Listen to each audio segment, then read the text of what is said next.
अहिल्या माता किसकी बेटी हैं? अहिल्या के पिता कौन? अहिल्या ब्रह्मा पुत्री हैं, ब्रह्मा जी की बेटी हैं। इतनी सुंदर थी कि इंद्र का विचार था कि मैं इनसे विवाह कर लूं। इंद्र जो भी सुंदर महिला को देखता है ना, उसकी लार टपकने लग जाती है। इंद्र अहिल्या मां को देखा तो मन डोल गया, बोले मैं इनसे विवाह कर लूं। पर ब्रह्मा जी ने कहा तेरे से नहीं करेंगे, हम तो गौतम ऋषि से करेंगे। तो अहिल्या गौतम ऋषि से शादी हो गई। शादी तो गौतम ऋषि से हो गई, पर इंद्र की नीयत तो लगी रही। शादी होने पर भी इंद्र ने एक दिन मौका पाकर छल कर दिया। इंद्र ने रात के 2 बजे चंद्रमा को बोला तुम मुर्गा बन के कुकड़ू कू करो। तो पहले की अलार्म घड़ी तो मुर्गा ही होता था।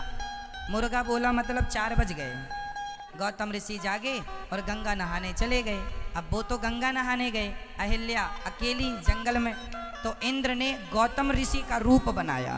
रूप बना के अब आपके पति के रूप में कोई आ जाए तो आप कैसे समझेंगी कि ये कोई और है? तो अहिल्या माँ समझ ना पाई और वो जिद करने लगा। इंद्र अहिल्या के साथ जबरदस्ती करने लगा। अभी ये जबरदस्ती कर ही रहा था कि वहाँ गंगा मैया ने कह दिया अभी तो 2 बजे हैं रात को, आप क्यों आ गए? अरे मुर्गा तो बोला था। गंगा मैया ने कहा गौतम जी आपके संग छल किया है इंद्र ने। दौड़े दौड़े आए। जब तक आए तो इंद्र कमरे से निकल रहा था अहिल्या के। समझ गए, अच्छा इंद्र तुम्हारे स्वर्ग में क्या महिलाओं की कमी थी जो तुम मृत्यु लोक की महिलाओं को सताने आ गए? योनि लंपट, जाओ मैं तुम्हें श्राप देता हूं। तुम जिस योनि की भूख मिटाने यहाँ आए हो, तुम्हारे पूरे शरीर में योनि योनि हो जाए, योनि लंपट हो तुम।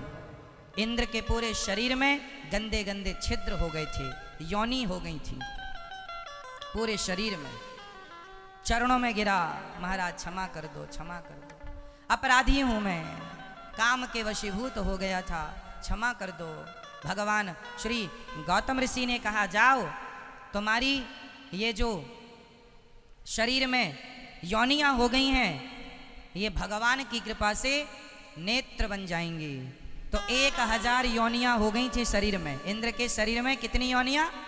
1000 योनियां। जा, ये बड़ा प्यार है योनि से, जा पूरे शरीर में योनि, 1000 योनि हो गई।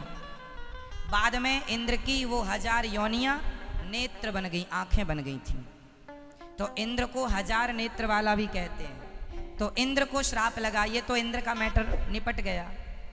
चंद्रमा भी मुर्गा बने थे, चंद्रमा को श्राप दिया जाओ तुम कलंकित हो जाओगे, तुमने कलंक लगा दिया एक स्त्री के चरित्र में, जाओ तुमने भी तो गलत आदमी की मदद करने वाला भी तो गलत ही है, जाओ तुम कलंकित हो जाओ।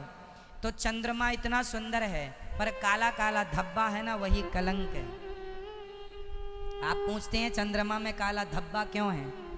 इसलिए है कि अहिल्या के चरित्र को बिगाड़ने में इनका भी योगदान था, इसलिए श्राप दिया कलंकित हो जाओ, तुम्हें बड़ी सुंदरता का घमंड है, जाओ धब्बे हो जाए तुम्हारे जीवन में, चरित्र में सब। अब निकली अहिल्या कमरे से रोती रोती कि हमें तो ये इंद्र ने ठग लिया, बर्बाद कर दिया। गौतम ऋषि ने, अब आप सवाल करेंगे कि अहिल्या की गलती क्या थी? ना जी, कोई गलती नहीं थी, अहिल्या की कोई गलती नहीं। पति के रूप में कोई आएगा तो क्या जानेगी कि ये पति है या नहीं है? परंतु गौतम ऋषि ने श्राप दे दिया। अब आप सवाल करो हमसे कि गौतम ऋषि ने श्राप क्यों दिया अहिल्या को? जाओ तुम पत्थर की हो जाओ। क्यों श्राप दिया पूछो हमसे, या फिर आप बता दो क्यों दिया? इसलिए दिया कि यदि श्राप नहीं देते तो सारी दुनिया उन्हें चरित्रहीन कहता। इसलिए गौतम ऋषि ने कहा कि अहिल्या चरित्रहीन रहकर जीने से अच्छा है पत्थर बन जाओ, फिर तुम्हारा चरित्र सुधर जाएगा। कौन सुधारेगा? कांटे से कांटा निकलता है। बिगड़े चरित्र को बना हुआ चरित्र संवारेगा। अहिल्या का बिगड़ा चरित्र राम जैसे चरित्रवान ने जब अपने चरणों का स्पर्श कर दिया तो बिगड़ा हुआ चरित्र सुधर गया माता का और पति के लोक को चली गई। यदि श्राप ना दिया होता गौतम ऋषि ने तो फिर अहिल्या के शरीर पर भगवान के चरण कैसे पड़ते, और चरण नहीं पड़ते तो चरित्र कैसे सुधरता। इसलिए उनके चरित्र को युगों बाद सुधारना था। ये घटना थी सतयुग की। ये अहिल्या पत्थर की कब बनी? सतयुग में। और राम जी कब आए? राम जी त्रेता में आए, मतलब एक युग बीत गया। वो सतयुग का अंतिम युग था, वो सतयुग का अंतिम युग था और ये त्रेता का अंतिम युग है। सॉरी, त्रेता का अंतिम समय है, मतलब पूरा त्रेता बीत गया, अब आखिरी के कुछ समय बचे थे। लगभग 11,500 साल त्रेता के बचे थे, तब की ये घटना। तो अहिल्या पर उनके पति ने श्राप देकर अच्छा किया कि बुरा किया? जोर से और जोर से। अच्छा किया, अच्छा किया।